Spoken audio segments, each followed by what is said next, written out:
बरतानिया से चोरी होने वाली एक महंगी तरीन गाड़ी स्याह रंग की रेंज रोवर हाल ही में कराची में ट्रेस हुई है, जिस पर बरतानवी पुलिस ने इंटरपोल के जरिए सिंध पुलिस से मदद तलब की है। ये इंकशाफ सिर्फ एक गाड़ी की चोरी होने की खबर नहीं बल्कि इस बड़े नेटवर्क की निशानदेही करता है जो महंगी गाड़ियों की बैनुल अक़वामी सतह पर चोरी और स्मगलिंग में मुलव्वस है।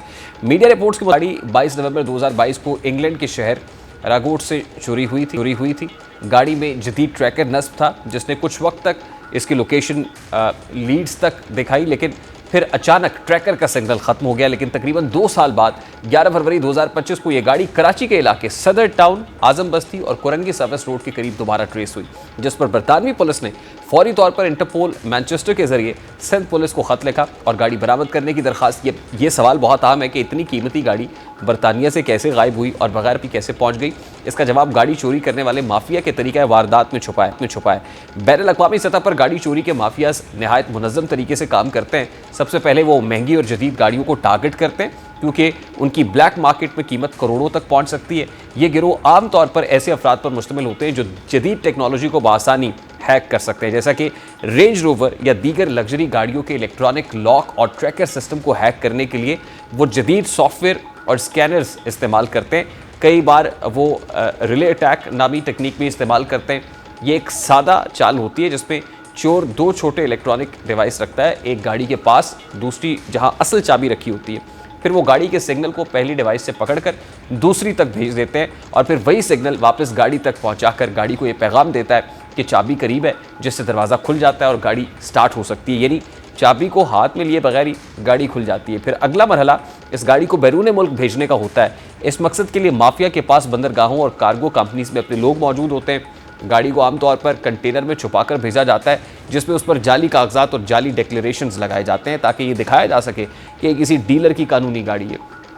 कई बार गाड़ी को पुर्जों में अलग करके भी भेजा जाता है ताकि कस्टम्स को शक ना हो। जब ये गाड़ियाँ पाकिस्तान, खलीजी ममालिक या अफ्रीका पहुँचती हैं तो उन्हें दोबारा असेंबल करके या जाली नंबर प्लेट लगाकर मार्केट में बेचा जाता है। अब कराची में ऐसी गाड़ी का पहुंच जाना इस बात का सबूत है कि पाकिस्तान में भी इस किस्म के नेटवर्क्स मौजूद हैं। गाड़ियां मज़ाफ़ात या पोश इलाकों में छुपाई जाती हैं, फिर नंबर प्लेट बदल कर या फाइल में रद्दो-बदल करके ख़रीदार तक पहुंचाई जाती हैं। चूँकि ये गाड़ियाँ महंगी होती हैं इसलिए अक्सर इनके ख़रीदार मखसूस बासर लोग होते हैं जो कागजात की दुरुस्तगी पर ज़्यादा सवाल नहीं करते। अब बैरून मुल्क गाड़ी चोरी का ये पहला वाक़या नहीं है, माजी में भी ऐसे कई केसेस सामने आ चुके हैं। चंद साल पहले बरतानिया से चोरी होने वाली कई लग्जरी गाड़ियाँ अफ्रीका और मशरिक़ वस्ता में बरामद हुई। एक मारूफ केस में लंदन से चोरी शुदा सुपर कार्स थाईलैंड में पकड़ी गई, जहां इंटरपोल और मकामी पुलिस ने मुश्तरका कार्रवाई की। पाकिस्तान में भी इस नौइयत के वाक़यात रिपोर्ट हो चुके हैं। माजी में एंटी व्हीकल लिफ्टिंग सेल ने कई ऐसी गाड़ियां बरामद की जो दरअसल बैरून मुल्क से चोरी होकर जाली दस्तावेजात के साथ यहाँ लाई गई थी। इन गाड़ियों में BMW, मर्सिडीज़ और लैंड क्रूज़र जैसे ब्रांड शामिल थे। इंटरपोल का किरदार ऐसे केसेस में नहायत अहम है। यह इदारा मुख्तलिफ ममालिक के पुलिस को एक दूसरे से जोड़ता है और मालूमात के तबादले के जरिए स्मगलिंग या चोरी शुदा गाड़ियों को ट्रेस करने में मदद फराहम करता है। इस केस में भी बरतानवी पुलिस ने इंटरपोल मैनचेस्टर के जरिए सिंध पुलिस को खत लिखा ताकि कार्रवाई मुमकिन हो सके। अब यह वाक़या इस बात को भी जाहिर करता है कि पाकिस्तान को अपनी बंदरगाहों और कस्टम्स सिस्टम को मज़ीद सख्त और शफाफ बनाने की ज़रूरत है। अगर चोरी शुदा गाड़ी इतनी दूर तक पहुंच सकती है तो इसका मतलब यह है कि या तो किसी ने जानबूझकर आंखें बंद की या फिर निगरानी का निज़ाम इतना कमज़ोर है कि माफिया आसानी से उसका फ़ायदा उठा लेता है।